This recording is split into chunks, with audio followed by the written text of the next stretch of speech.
নগাঁৱত junior boys ৰাষ্ট্ৰীয় football championship tyre 2 Nagaon ক্ৰীড়া সন্থাৰ উদ্যোগ ফাইনেলৰ মহাৰণত তেলেংগানা আৰু মণিপুৰ তেলেংগানা ৰাজ্যিক যুৱ ফুটবল দলৰ শিৰত চেম্পিয়নৰ খিতাপ যোৱা 28 জুলাইৰ পৰা 11 আগষ্টলৈকে নগাঁৱৰ নুৰুল আমিন ষ্টেডিয়ামত অনুষ্ঠিত হয় ডক্টৰ বি.চি. ৰয় ট্ৰফী জুনিয়ৰ বয়জ ৰাষ্ট্ৰীয় ফুটবল চেম্পিয়নশ্বিপ টায়াৰ 2 সৰ্বভাৰতীয় ফুটবল ফেডাৰেশ্যন তথা অসম ফুটবল সন্থাৰ সহযোগত নগাঁও ক্ৰীড়া সন্থাই আয়োজন কৰা প্ৰতিযোগিতাখনত অংশগ্ৰহণ কৰিলে অসমকে ধৰি মুঠ 19টাকৈ ফুটবল দলে দেওবাৰে অনুষ্ঠিত হ'ল জুনিয়ৰ বয়জ ৰাষ্ট্ৰীয় ফুটবল চেম্পিয়নশ্বিপ টায়াৰ 2ৰ চূড়ান্ত মেচ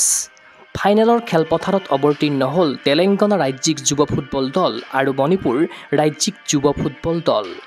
ফাইনেলৰ মহাৰণত তেলেংগানাই মণিপুৰক পেনাল্টি শ্বুটআউটৰ জৰিয়তে পৰাস্ত কৰি টায়াৰ 2ৰ চূড়ান্ত বিজয়ী খিতাপ অৰ্জন কৰিলে ইফালে চূড়ান্ত খেলখনত অংশগ্ৰহণ কৰা দুয়োটা দলেই অহাবাৰ জুনিয়ৰ ৰাষ্ট্ৰীয় ফুটবল চেম্পিয়নশ্বিপৰ চূড়ান্ত ৰাউণ্ডত খেলাৰ অৰ্জন কৰিলে যোগ্যতা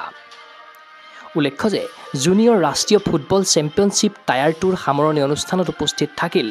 অসম ফুটবল সন্থাৰ সভাপতি তথা ঢকুৱাখানা সমষ্টিৰ বিধায়ক নৱকুমাৰ দলে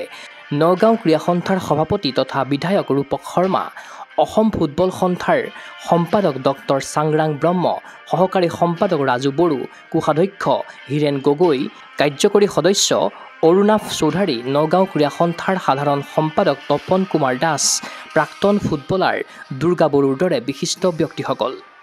এখন সুন্দৰ টুৰ্ণামেণ্ট উপহাৰ দিয়াৰ বাবে অসম ফুটবল সন্থাৰ লগতে নগাঁও ক্ৰীড়া সন্থাক প্ৰশংসা কৰিছে ক্ৰীড়া অনুৰাগীয়ে